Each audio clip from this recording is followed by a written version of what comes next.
Yo, what's up mga boss? May dumating sa amin, NMAX version 2. Eto, papa-start ko kay Ben. Pakinggan nyo yung makina. Nakasakay ito sa van kanina, hindi na pinaandar ng may-ari. Ayan, sobrang ingay mga bossing.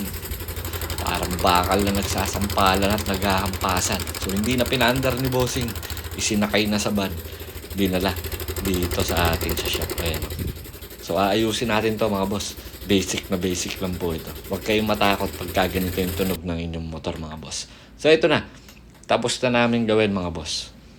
Pakinggan nyo yung tunog ng makina sa kanina at ngayon. Ayan o. Tunog motor na ulit.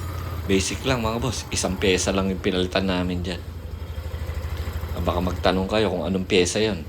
Yung ganun tunog. Tensioner lang po yan mga boss. Huwag kayong matakot. Isinabay na nga rin pala namin dyan. Kasi naka-check engine yan. Sinabay na rin namin yung CKP sensor at long wire. Tingnan nyo naman, no? Nanggigitata sa dumi.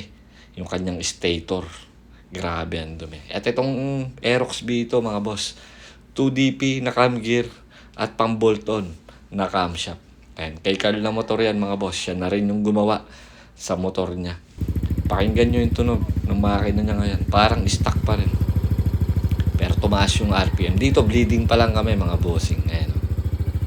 Napakatahimik ng makina. Solid. Yung nabiling camshaft ni Carl. Ayan. Pilang bolt-on niya. Siyempre, kailangan ng 2DP na cam gear. Kasi hindi lulusot yung pang B63, Aerox B2, NMAX B2 na cam gear. Dapat NMAX B1 na cam gear yung gamit. Yun lang naman dalawa yung kailangan, no?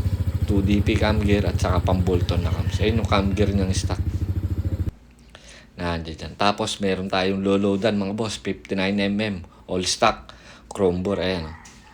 Katatapos ko lang i-valve packet, mga boss. Hindi man sobrang ganda ng valve packet. Pero, syempre, at least, valve packet pa rin yan. At ako yung gumawa. Hindi ko na ipinagawa yan sa iba, mga boss. Ayan. Loading. 59mm. Na super stock na namin to. At ito yung resulta. Na-remap ko na rin yan. No? Na-flashingan ko na ng bagong mapping para sa kanyang DCU. Ito yung kanyang stock black na tinanggal.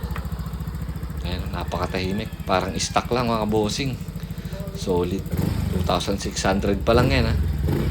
Yung kanyang odometer. Napaka-solid niya mga boss. Yung AFR, grabe. Solid din yung bigay. After namin i-remap. Naka-injector na rin kasi to. So, sa lahat ng mga gusto magpagawa mga boss, pasyal lang kayo sa shop.